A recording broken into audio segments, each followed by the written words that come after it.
अच्छा सुनो, सब्सक्राइब करते वक्त ना घंटी बजा देना ताकि जब मैं ऑनलाइन आऊँ तो तुम्हारे फोन की भी घंटी। Presented by Lovely Films Production.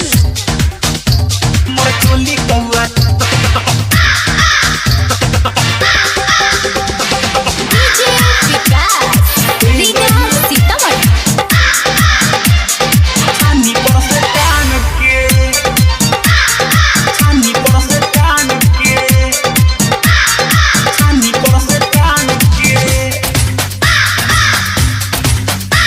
हम नैहर से तलाइल रहनी सखी से हो मांग के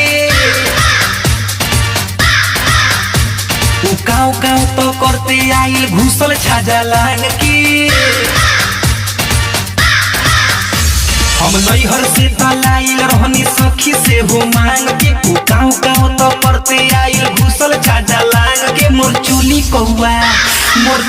कौआ ले गई छानी पर से टांग के। मोर चोली कौआ ले गई छानी पर से टांग के। तोर चोली कौआ ले गई छानी पर से टांग के। मोर चोली कौआ DJ विकास, रीना सीतामढ़ी। छानी पर से टांग के। छानी पर से टांग के।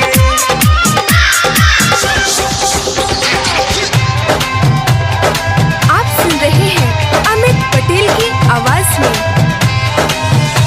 मन रहे अहू जाइल उ चुपे चोरी आइल जब लेके उड़ल चोली तबे हमके बुझाइल। ए सखी मन रहे अहू जाइल उ चुपे चोरी आइल जब लेके उड़ल चोली तबे हमके बुझाइल। सब घींच घाच के लमरइले बा कपड़ा लता धांग के। रे दादा सब घींच घाच के लमरइले बा कपड़ा लता धांग के। मोर चोली कौआ ले गइल छानी पर से टांग के। मोर चोली कौआ ले गइल छानी पर से टांग के। DJ विकास, रीना सीतामढ़ी।